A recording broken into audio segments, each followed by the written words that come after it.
इचलकरंजी राधाकृष्ण पाणीपुरवठा योजनेस विरोधाचा ठराव टाकळी ग्रामस्थांकडून एकमताने मंजूर। शिरोळ तालुक्यातील दाणवाड येथील कृष्णा दूधगंगा नद्यांच्या संगमावरून इचलकरंजीसाठी राधाकृष्ण पाणीपुरवठा योजना करण्याचे नियोजन शासकीय स्तरावर सुरू आहे। प्रत्येक वर्षी तीव्र पाणी टंचाईला सामोरे जात असताना इचलकरंजी शहराची पाणी योजना इथल्या भागावर लादली तर इथल्या पाणी टंचाईला सामोरे जावे लागणार आहे। त्यामुळे इथल्या लोकप्रतिनिधींनी आणि प्रशासनाकडून लोकांना वाऱ्यावर सोडल्याची भावना निर्माण झाली आहे।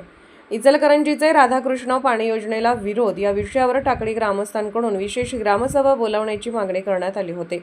त्यानुसार 16 जून प्रशासक रवी कांबळे यांच्या आदेशाने व त्यांच्या उपस्थितीत ग्रामसभा पार पडली।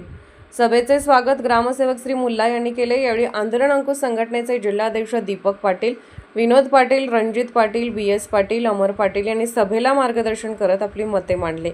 राजापूर बंधाऱ्याजवळ महाराष्ट्राची पाण्याची हद्द संपते, त्यामुळे एकतर कर्नाटकला पाणी सोडलं तर टाकळी गावाला पाणी मिळतं, दूधगंगा तर उन्हाळ्यात कोरडी पडते। टाकळी गावातील लोकांनी दूधगंगेच्या काळमवाडी धरणासाठी आपल्या जमिनी देऊन त्याग सोसलेला आहे। असं असताना सुद्धा दूधगंगेचे पाणी टाकळी गावाला मिळत नाही। दोन्ही नद्या उन्हाळ्यामध्ये कोरड्या पडतात, दरवर्षी पिकं वाळतात, पिण्यासाठी पाणी मिळत नाही। प्रत्येक वर्षी परिसराला तीव्र पाणी टंचाईला सामोरं जावं लागतं।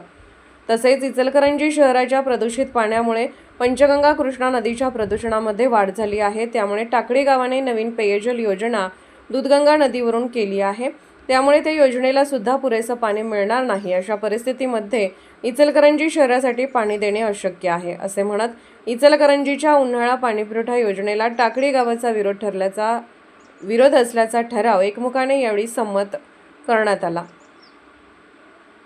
तसेच यावेळी अंमलबजावणीकरिता वरिष्ठ कार्यालयाकडे पाठवण्याचे एकमताने ठरले।